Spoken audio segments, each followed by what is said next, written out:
No part of the global economic system could remain unscathed from the ravages of the Wuhan virus. Some sectors have collapsed, others are barely staying afloat. Each day, businesses are appealing to their governments for a bailout. Here's a rundown of some of the sectors where the impact has been felt the most. Stay-at-home orders spelled doom in the boardrooms. The CEO summarized the economic ramifications. Lower consumer spending. Shopping malls closed. Car sales plummeted. Airlines remained grounded. Tourist destinations deserted. And oil demand collapsed.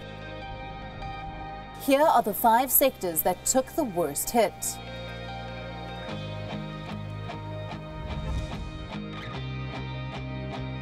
China was the first country to shut its factories, also the first major economy to do so, and the world's largest oil consumer. It began to send back oil tankers, spreading panic in oil-producing countries.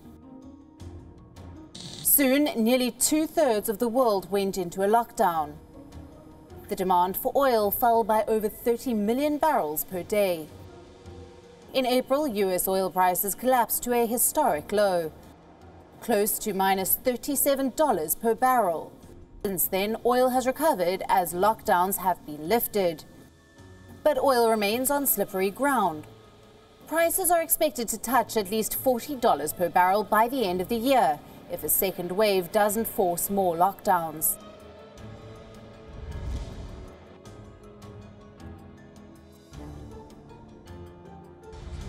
One sector that's closely linked with oil is the automobile industry. The pandemic has smashed the sector like never before. Fuel became cheaper, but people weren't driving. They were locked down. Global auto sales are expected to fall by 20% in 2020. Before the pandemic, car sales were only expected to drop by 2.5%. It may also take some time before the car manufacturing units go on full steam with a full roster of workers. Many factories are still reopening gradually. Aviation is another allied industry, shutting air travel. That's the first measure governments adopted to stop the spread of the virus. Global air passenger traffic has plunged 94% in April. That's the latest available data. Airlines across the world have reached out for relief. The list includes popular German airline Lufthansa. If airlines are not doing well, why will they plan to expand their fleet? Leading aircraft makers Boeing and Airbus have cautioned their respective governments that they may fold if no help arrives. Now, several countries restarted domestic flights. International air travel is expected to resume in mid-June. But the turbulence will remain for a while. Tourism is closely related to international travel. International tourism could decline by 60 to 80% this year.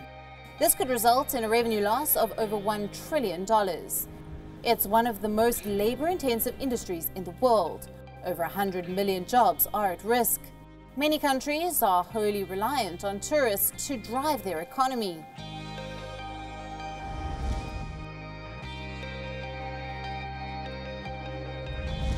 Even the luxury industry is losing its sheen.